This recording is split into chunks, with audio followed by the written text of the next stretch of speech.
Shalom sahabatku, mari kita siapkan hati kita untuk dapat merenungkan kebenaran firman-Nya di pagi hari ini, yaitu, mungkinkah ibu yang menyusui membuang bayinya sendiri?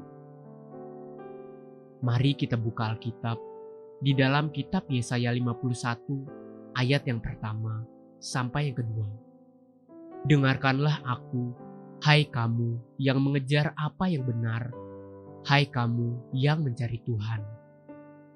Pandanglah gunung batu yang daripadanya kamu terpahat, dan kepada lobang penggali batu yang daripadanya kamu tergali. Pandanglah Abraham, bapa leluhurmu, dan Sarah yang melahirkan kamu. Ketika Abraham seorang diri, aku memanggil dia, lalu aku memberkati dan memperbanyak dia. Firman Tuhan melalui Yesaya melukiskan dan mengilustrasikan cintanya kepada umatnya dengan menempatkan dirinya seperti seorang ibu yang telah melahirkan, menyusui, dan merawat atau membesarkan anak-anaknya. Mungkinkah adakah seorang ibu yang bisa melupakan, apalagi mencampakkan bayinya sendiri? Sekalipun ada, Tuhan tidak akan dapat melakukan yang seperti begitu. Bahkan, Tuhan tidak akan dapat melupakan atau mengabaikan suara bayi yang menjerit, yang ditinggalkan ibunya sendiri. Sebab hal itu bertentangan dengan karakternya.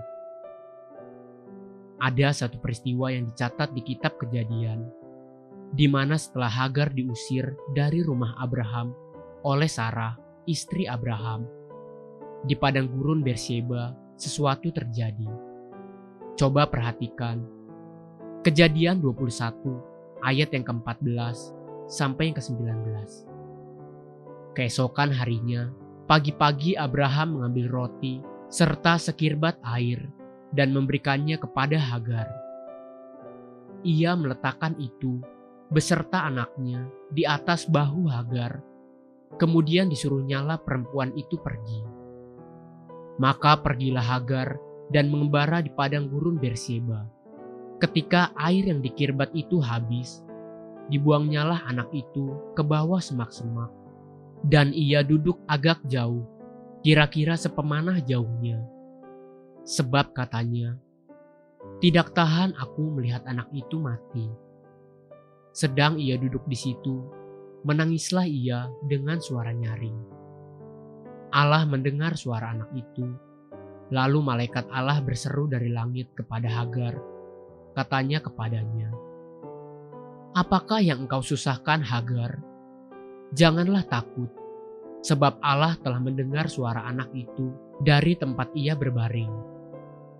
Bangunlah, angkatlah anak itu, dan bimbinglah dia, sebab aku akan membuat dia menjadi bangsa yang besar. Lalu Allah membuka mata Hagar, sehingga ia melihat sebuah sumur. Ia pergi mengisi kirbatnya dengan air, kemudian diberinya anak itu minum. Ketika hati Hagar tidak tahan melihat penderitaan anaknya yang kehausan, maka anak itu dilemparkannya ke semak-semak. Sedang Hagar sendiri duduk sedikit jauh dan menangis, sebab hati seorang ibu tidak tahan melihat penderitaan anaknya. Hagar berkata, tidak tahan aku melihat anak itu mati. Sedang ia duduk di situ, menangislah ia dengan suara nyaring. Ingat, yang menangis dengan suara nyaring adalah Hagar. Namun firman Tuhan berkata demikian. Kejadian 21 ayat yang ke-17. Allah mendengar suara anak itu, lalu malaikat Allah berseru dari langit kepada Hagar. Katanya kepadanya, apakah yang engkau susahkan Hagar?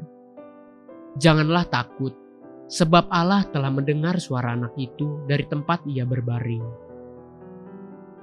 2 kali di ayat 17 tadi dikatakan, Allah mendengar suara anak itu. Kenapa bukan dikatakan Allah mendengar jeritan ibunya? Sebab Tuhan sendiri menempatkan dirinya seperti seorang ibu Dia tidak akan mampu berdiam diri. Sekalipun mungkin saja anak itu terlalu lemah untuk menjerit, tidak sekuat ibunya, terlalu kecil untuk mengerti bagaimana cara yang paling benar dan alkitabiah untuk berdoa dan menjerit. Tapi Tuhan tidak perhatikan semua itu.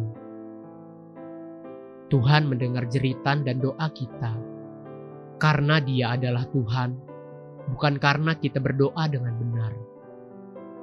Menjalani tahun yang baru, belajar dan kenalilah karakter Tuhan kita dengan benar. Dia Immanuel, Allah yang tidak akan pernah meninggalkan kita. Haleluya. Sahabatku, mari kita sama-sama berdoa. Terima kasih Bapa Surgawi. Aku mau belajar hidup sesuai dengan kebenaran firman-Mu, agar aku hidup berkenan kepadamu. Tuntun aku di tahun yang baru ini. Amin. Jesus loves you and so do I.